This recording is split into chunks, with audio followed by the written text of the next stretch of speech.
Bismillahirrahmanirrahim. Assalamualaikum warahmatullahi wabarakatuh. Jumpa lagi dengan saya di Abil Maiwa Channel. Jadi teman-teman, channel ini merupakan channel pendidikan tempat kita berbagi tentang aplikasi pendidikan, Microsoft Office, serta tips dan trik komputer. Jadi pada video kali ini teman-teman ya, kembali lagi admin akan mencoba mengupdate informasi terbaru seputar perkembangan P3K Guru formasi tahun 2023. Yang mana yang akan kami bahas di sini terkait dengan P1 wajib perhatikan ini Bapak Ibu ya, peta persaingan seleksi P3K Guru 2023 terkait dengan distribusi formasi P3K Guru 2023 dan juga penempatan untuk P3K Guru 2023. Bagaimana kira-kira estimasi perkiraannya mengenai persaingan nantinya yang akan diikuti oleh P1, P2, P3 dan pelamar umum untuk bisa mendapatkan formasi ya atau penempatan menjadi ASN P3K Guru formasi P3K Guru tahun 2023. Tapi sebelum kita lanjut, bagi rekan-rekan guru yang baru pertama kali menemukan channel ini, jangan lupa tekan tombol subscribe-nya dan aktifkan lonceng notifikasinya agar setiap hari Bapak Ibu bisa mendapatkan update informasi terbaru seputar perkembangan P3K Guru. Tanpa berlama-lama lagi Bapak Ibu ya, kita langsung saja Bapak Ibu to the point ke informasinya. Baik Bapak Ibu, di sini kita bisa melihat ya terkait dengan bagaimana peta persaingan ya untuk penempatan guru honorer ya di seleksi P3K Guru formasi tahun 2023. Yang mana kalau kita perhatikan untuk penempatan guru lulus PG tahun 2021 di sini jelas sekali terlihat Bapak Ibu ya bahwa untuk P1 itu jelas sekali di tahun 2023 bakal menjadi prioritas utama ya untuk mengisi formasi yang sudah difinalisasi oleh Kemenpan RB. Yang mana di sini dikatakan 62.000 guru yang telah memenuhi nilai ambang batas pada seleksi P3K Guru tahun 2021 itu ditempatkan di satuan pendidikan berdasarkan ijazah atau sertifikat pendidik yang dimiliki dengan mempertimbangkan kebutuhan dan kuota formasi yang tersedia. Kemudian yang kedua adalah individu ditempatkan di tempat tugas masing-masing sepanjang kebutuhan tersedia. Jadi kalau misalkan P1 ini keterangannya ada formasi di sekolah induknya dan ijazahnya linear dengan formasi tersebut, maka besar kemungkinan P1 itu akan ditempatkan di sekolah induknya. Dan apabila tidak terdapat kebutuhan di tempat tugasnya, maka akan ditempatkan pada satuan pendidikan yang membutuhkan.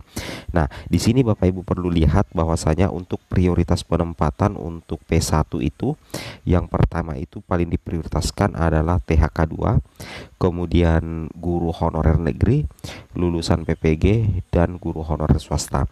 Nah, bagaimana peta persaingannya seperti ini misalkan Bapak Ibu. Misalkan dalam satu sekolah ini ada anggaplah dua formasi ya. Anggaplah ada dua formasi, sedangkan pelamar P1 yang akan memperebutkan dua formasi itu adalah 4 orang.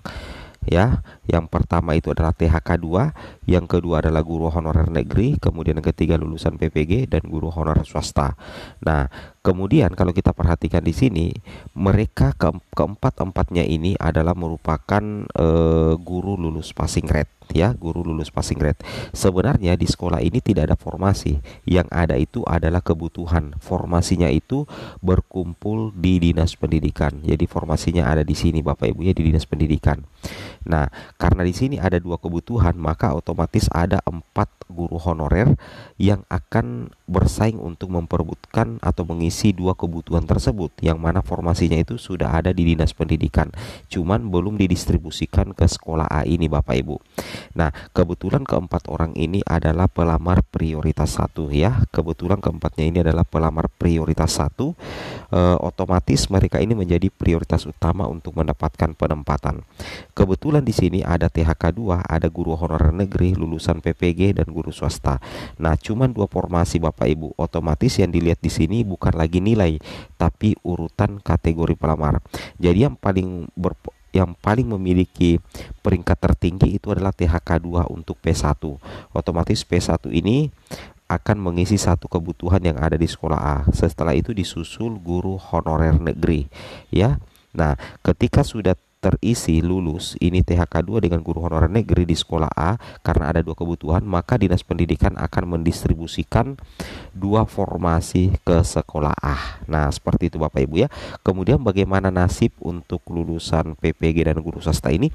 Otomatis nanti Dinas Pendidikan itu akan melakukan redistribusi ke sekolah-sekolah yang memang masih membutuhkan guru Bapak Ibu ya. Logikanya seperti itu ya. Jadi intinya di setiap sekolah itu sudah tidak ada formasi, yang ada itu adalah kebutuhan Bapak Ibu. Yang ada itu adalah kebutuhan. Jadi di setiap sekolah itu sudah tidak ada formasi Bapak Ibu ya, yang ada adalah kebutuhan. Nanti ketika sudah ada penempatan, nanti Dinas Pendidikan yang akan melakukan redistribusi. Nah, ingat ya, di sini sudah dijelaskan bahwa di seleksi tahun 2023 untuk pendistribusian formasi itu formasi seluruhnya ada pada Dinas Pendidikan. Ilustrasinya seperti ini Bapak Ibu ya.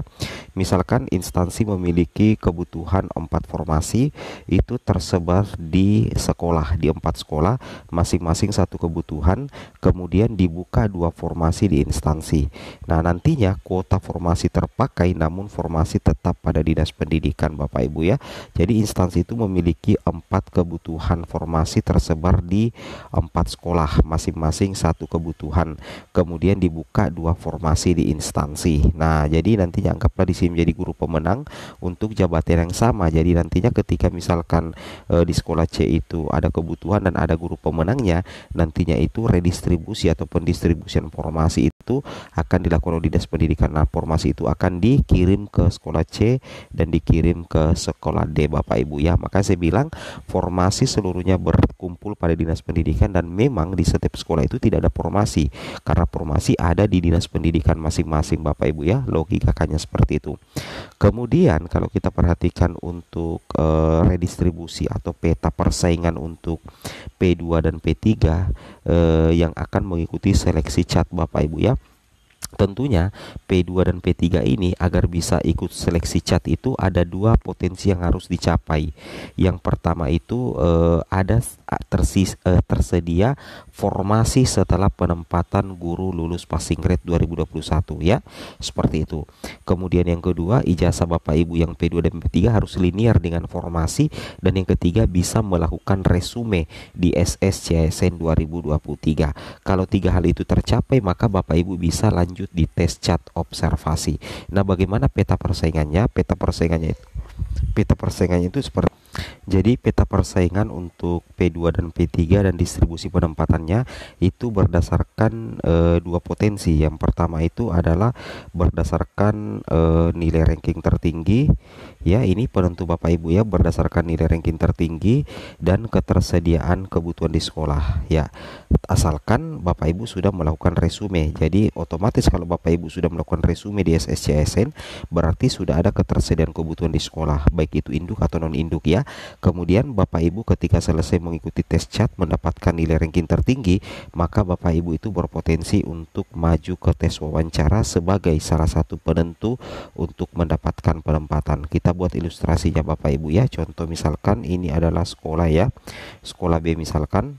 Nah, di sini sekolah B ada kebutuhan 2 Bapak Ibu ya, ada kebutuhan 2. Kemudian kemudian anggaplah kita ambil P3 saja contoh ya. P3 misalkan ada berapa orang ya? Ada 4, 5, 6 orang Bapak Ibu ya. Ada 7, 8, 9 orang ya. Nah, dari ke-9 orang P3 ini itu akan memperebutkan 2 kebutuhan yang ada di sekolah B agar nantinya formasinya itu bisa didistribusikan oleh Dinas Pendidikan ke sekolah B misalkan. Ini contoh kecil saja. Kebetulan yang akan mengikuti tes CAT observasi untuk P3 ini yaitu ada 9 orang. Nah, jadi ingat, ketika misalkan mengikuti tes CAT observasi itu yang akan diambil adalah 3 besar untuk memperebutkan satu formasi ya. Jadi 2 kali 3 ya. Jadi 2 dikali 3 berarti 6. Berarti dari ke-9 pelamar P3 ini akan diambil 6 orang yang mendapatkan nilai tertinggi di tes CAT observasi untuk maju lagi ke tes wawancara memperebutkan 2 formasi. Kebetulan yang mendapatkan nilai tertinggi adalah guru nomor 1, 2, 3, 4, 5, 6. Jadi 6 orang ini masuk ke tes wawancara ya, memperebutkan dua formasi. Jadi 3 orang nilai tertinggi di tes CAT memperebutkan satu formasi Bapak Ibu ya. Nah, jadi ketika diakumulasi nilai CAT-nya dengan tes wawancaranya, itulah nantinya yang akan mendapatkan formasi di seleksi P3K Guru formasi tahun 2023. Intinya bagi pelamar prioritas 2 Bapak Ibu, intinya itu ada beberapa hal yang Bapak Ibu harus ketahui untuk pelamar P2 dan P3 serta P4. Yang pertama itu Bapak Ibu harus bisa menyelesaikan pendaftaran formasi di SSC ASN 2023. Dalam hal ini Bapak Ibu wajib melakukan resum. Karena kalau Bapak Ibu tidak bisa melakukan resum, berarti Bapak Ibu tidak bisa terdaftar untuk mengikuti tes CAT observasi.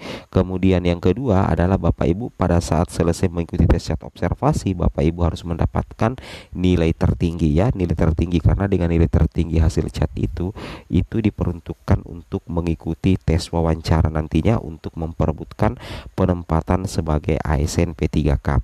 Oke, semoga bermanfaat. Assalamualaikum warahmatullahi wabarakatuh.